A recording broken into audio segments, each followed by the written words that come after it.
know what I'm whispering. We're off on we're going to go and select some wood now. There's some ash over there that Joe's going to take us to.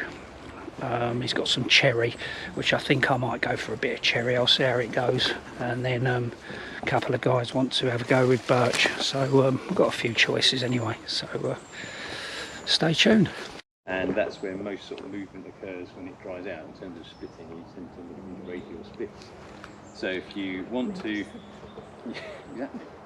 If you want to make a cup that is less likely to split, then you cut the wood round enough. So there's a knot here, which I'm going to avoid. You don't want a knot in your cup. Let's go there then. Is that all right? Does anybody want to have a go at this bit? Yeah. We shouldn't just stand and watch. You.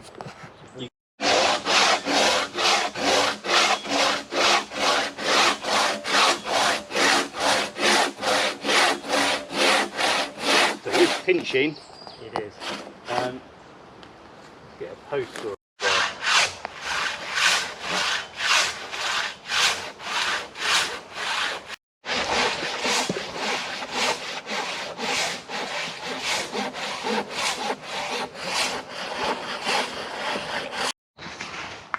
and just make sure that I'm splitting in the right orientation. And if the wood's been down for a while and sectioned for a while, you might start to get little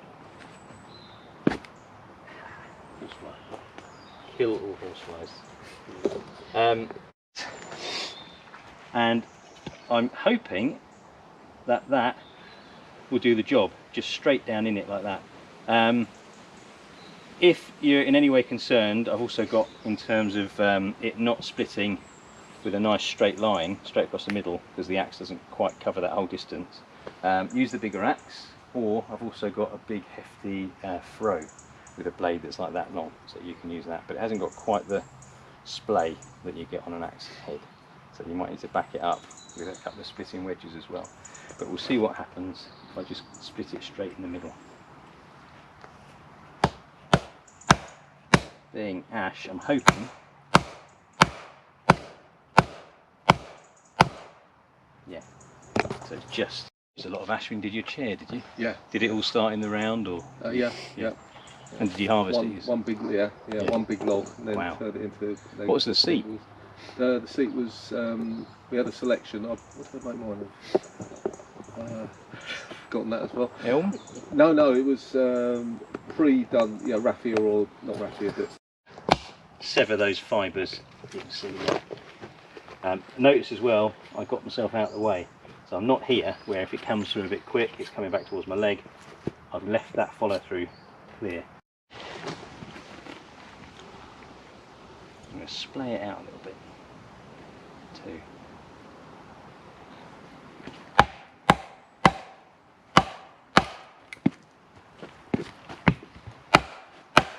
And it might be wise, as soon as you get your wood free from the log, write your name on it in pencil, so we don't have arguments over whose wood is whose. And the bits that come off, if you want to keep hold of them and take them away and make something else out of them, put your name on it. Look at the colour when it first comes out. It's lovely, isn't it? Very pleasing. So my little cup, I'll just grab it.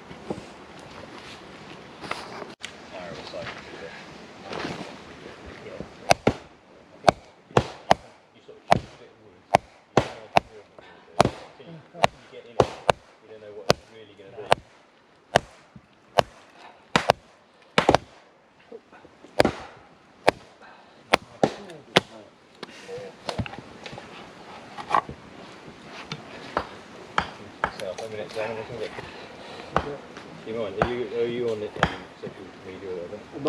Not Facebook, but you can send it to me after if you want. Sort of pretend action shot.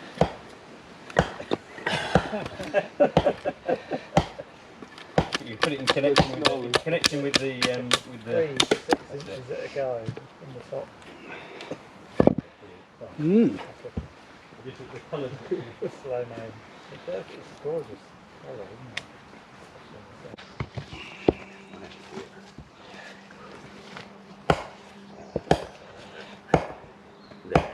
see what happens if I just try and split off that top triangle, because it's got its crazy depth here, which is pretty bonkers. So I think whatever happens, you'll be probably taking off a fair amount of that, and putting the bowl in the other end. But just for the sake of getting it started, I think if you put that there, continue that line along past that, take off that corner. It won't necessarily come off as clean as you want, but it will remove some of the wood a bit of what you see, then have to carve it with. So, just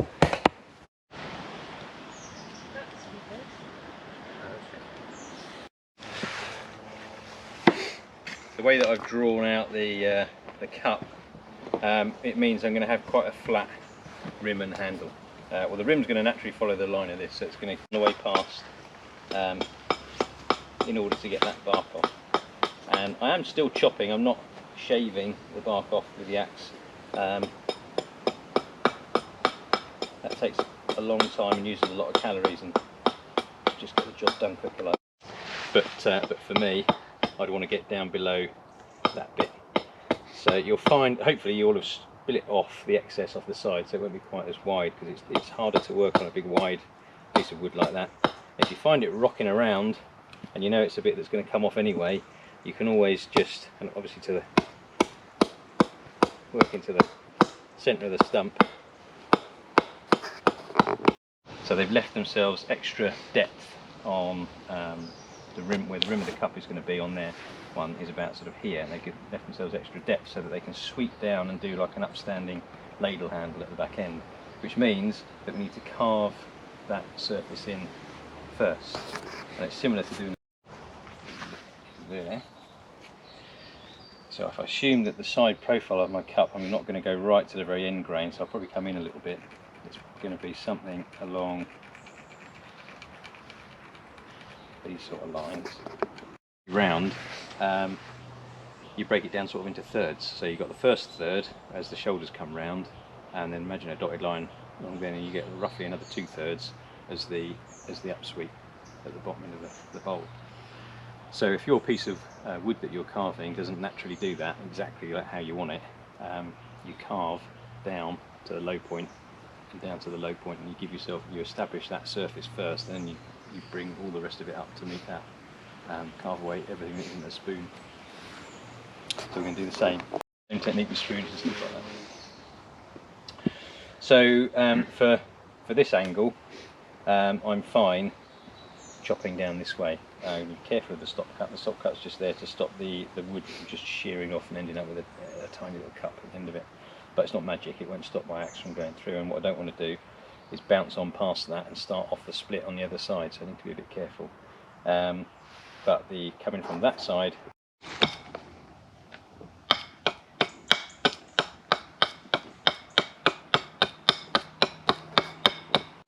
go flat,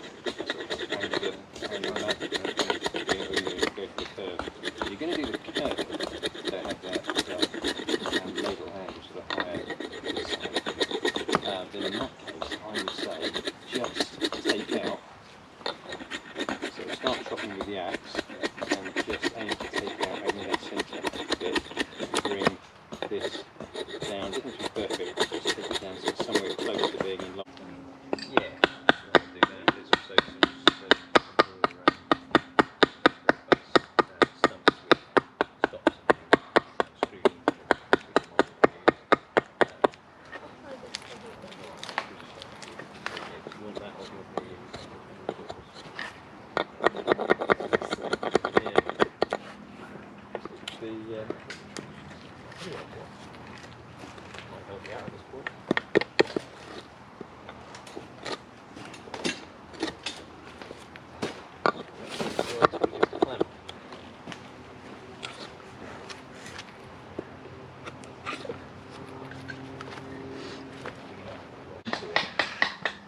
So it's not anything like that, so if I stick it it's done.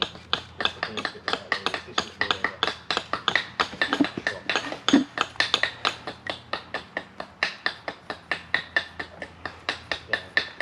I'm on the far side of the work here, so I'll get a little bit closer.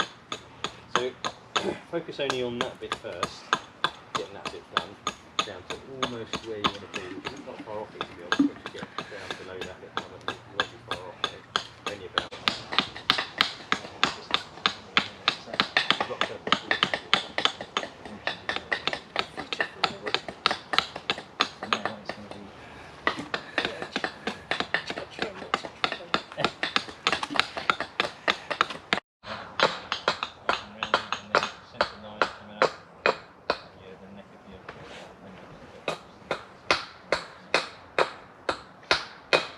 to say, make your hand.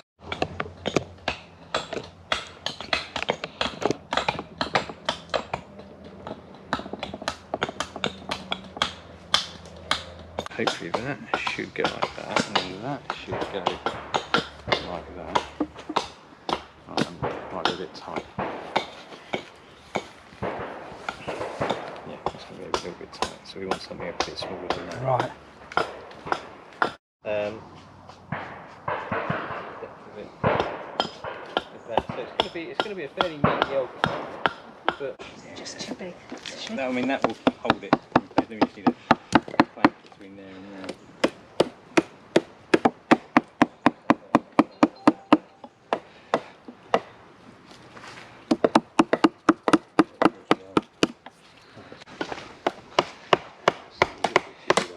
Carry on with that one, but when you work on the numbers,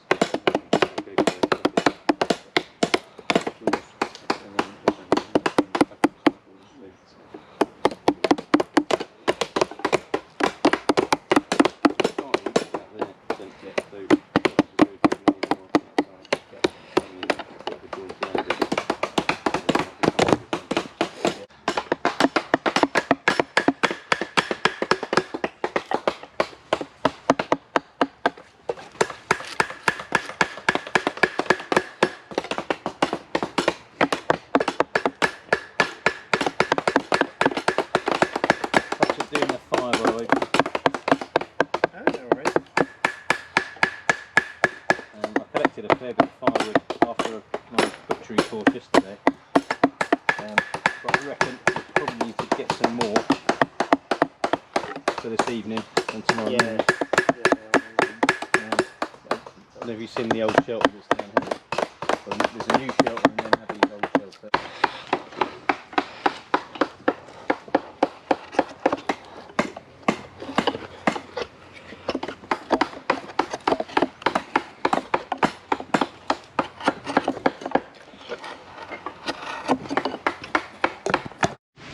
So how's it going, folks? So it's day one pretty much over. Back at my shelter set up now, and getting some scran on, just boiling up some water. I've got steak, asparagus and mashed potato for dinner tonight. So yeah, quite a full-on day really. Very interesting. Learnt loads as you normally do on a course. You know, I've done a couple of Kuksas in the past. Some I've been successful with, some I haven't.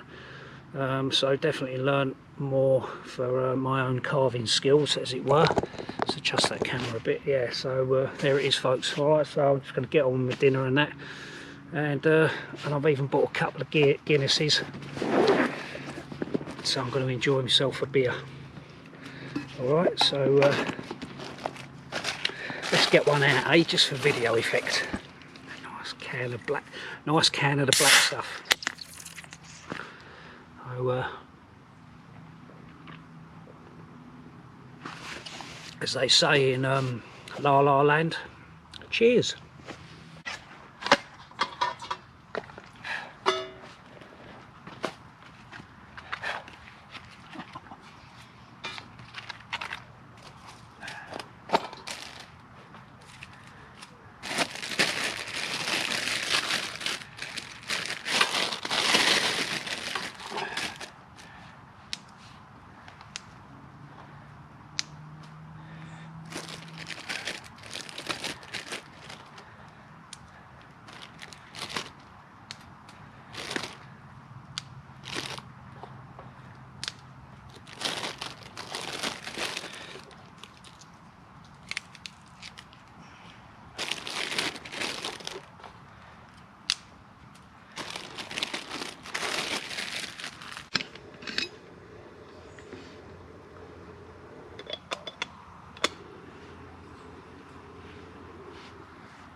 if you come across these Idaho and perfect mash pots, I mean, admittedly, you know, having them in a rucksack, you know, got a chance of scrunched up. I put mine in a little leather bag, but you literally just pour hot water into them up to the level, mix it up, and there you go, you've got mashed potato. So they're alright, bit of a cheating way to have perfect mash, as they say on the lid.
So in the words of Derek Trotter,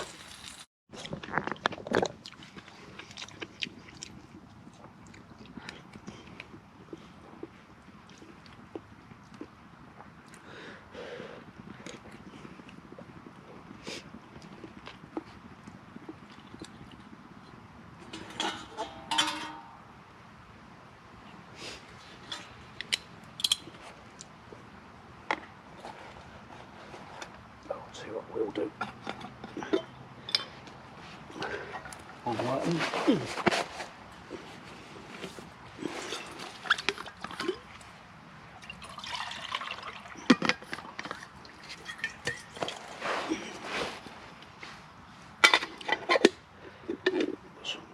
For washing up.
I'd say this steak is cooked medium rare, which I don't mind. How do you like your steak cooked?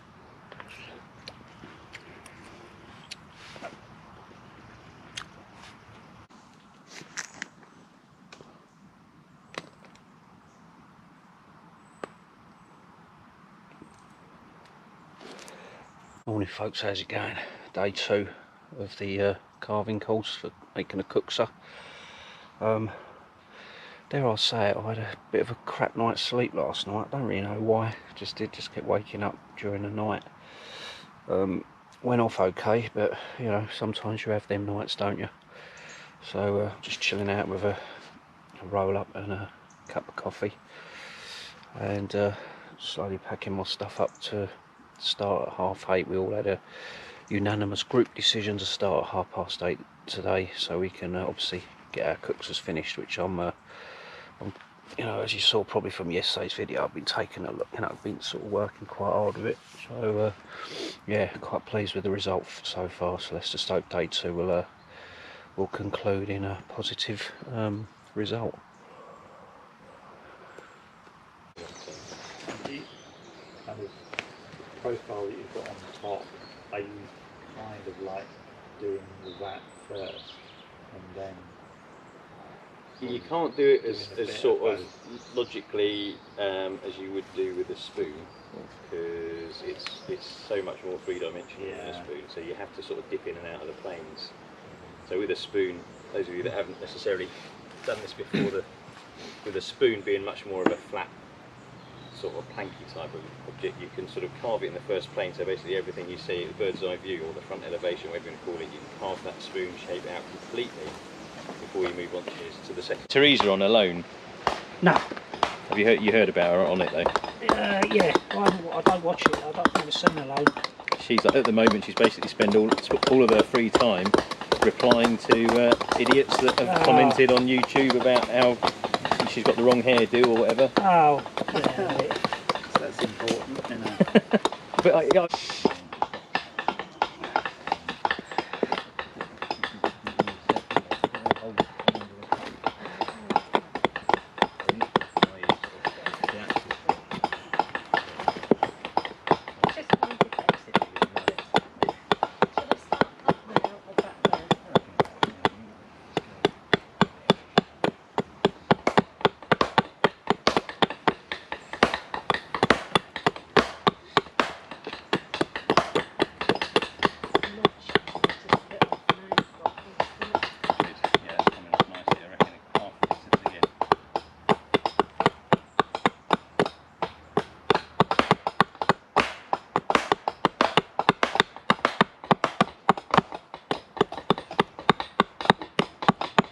But what it means now is you can take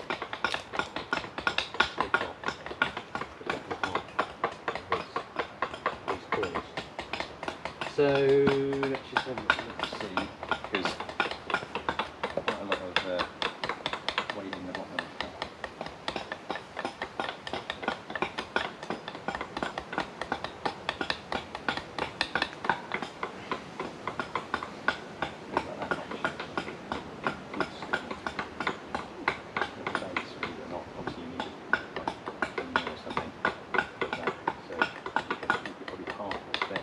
So I think from about there we could take off and start to carve it back, like the whole thing, right the way across. Oh, right. You're a bit close to your hand, you know, so you need to be a bit careful. Yeah.